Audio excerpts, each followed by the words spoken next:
जय श्री राम। आज हम बात करने जा रहे हैं क्या ज्योतिष के माध्यम से हम ये पता लगा सकते हैं कि व्यक्ति पास्ट में जीता होगा या प्रेजेंट में जीता होगा या फ्यूचर में जीता होगा। आज हम इस टॉपिक को समझेंगे, तो आइए और देरी नहीं करते हैं और आज की अपनी जो टॉपिक है उसको समझते हैं। ज्योतिषीय विषय पर आने से पहले इस टॉपिक को हम थोड़ा जर्नल क्वेश्चन के रूप में समझते हैं। सबसे पहला क्वेश्चन, क्या पास्ट में जीना बुरा है?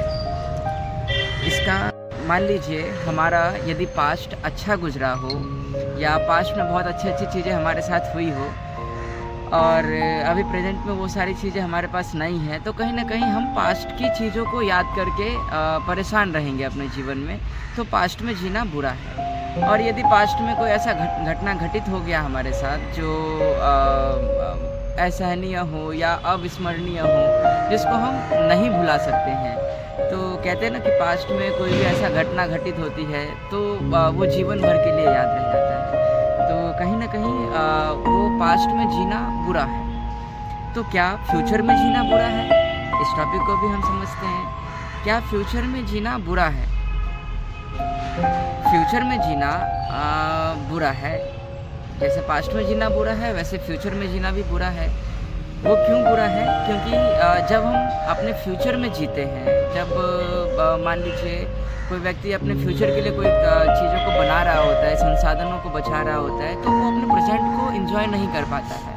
ऐसा कहा गया है कि भाई यदि आप फ्यूचर के लिए चीज़ों को सेव करते हैं, जैसे हमसे पिछली पीढ़ी थी या हमारे माता पिता जी या उनसे पिछले जनरेशन के लोग थे, वो क्या करते थे, वो अपनी संसाधनों को यूज़ नहीं करते थे बल्कि उसको बचा करके रखते थे ताकि उनके अगले जो पीढ़ी है वो उन संसाधनों का यूज़ करने में सक्षम हो पाए। तो वो अपने आज को नहीं जी पाते थे, वो फ्यूचर के लिए उन चीज़ों को सेक्रीफाइस करते थे। तो फ्यूचर में भी जीना बुरा है। अब हम आते हैं ज्योतिषीय टॉपिक पे। ज्योतिष में कैसे पता लगाएं कि कोई व्यक्ति पास्ट में जीता हो या कौन सा व्यक्ति फ्यूचर में जीता हो। इससे पहले एक चीज़ और, पास्ट में जीना बुरा है, फ्यूचर में जीना बुरा है, लेकिन हमें अपनी पास्ट को भूलना नहीं चाहिए। पास्ट को भूलना अलग बात है और उसमें जीना अलग बात है, बुरी बात है। ज्योतिष में हम कैसे देखें कि हम कौन सा व्यक्ति पास्ट में जीता है, कौन सा फ्यूचर में या कौन सा प्रेजेंट में जीता है? इसके लिए ज्योतिष का 3 भाव को हमें ध्यान में रखना पड़ेगा। सबसे पहला भाव केंद्र। केंद्र जैसा हमें पता है 1, 4, 7 और 10, इन चारों भाव को केंद्र भाव कहा गया है। केंद्र वाले भाव में यदि हमारे सबसे ज़्यादा ग्रह बैठे हो, अधिक ग्रह केंद्र भाव में विराजमान हो, तो कहीं ना कहीं जो व्यक्ति होगा या जो जातक है वो प्रेजेंट में जीने वाला होगा। आज जो कमाएगा आज ही उड़ा देगा, ऐसा कह सकते हैं हम। यदि दूसरा भाव होता है आपोक्लिम भाव। आपोक्लिम भाव, केंद्र से पिछले भाव को आपोक्लिम भाव कहा जाता है। यानी कि केंद्र से पिछला भाव यदि हम देखें तो केंद्र से पिछला भाव हमारा कहीं ना कहीं वो केंद्र से पिछला भाव तीसरा भाव आ गया। केंद्र से पिछला भाव आपका छठा भाव आ गया, 3, 6 और 12। ये 3 भाव केंद्र से पिछला भाव कहलाते हैं, यानी कि आपोक्लिम भाव कहलाते हैं। तो आपोक्लिम भाव में यदि आपके ज़्यादा ग्रह बैठे हो, अधिक ग्रह बैठे हो या इन भावों में ग्रह बैठे हो, तो व्यक्ति अपने पास्ट लाइफ में जीतना होगा, पास्ट के बारे में अधिक सोचता होगा। तीसरे नंबर की भाव आती है हमारे पास पनफर भाव।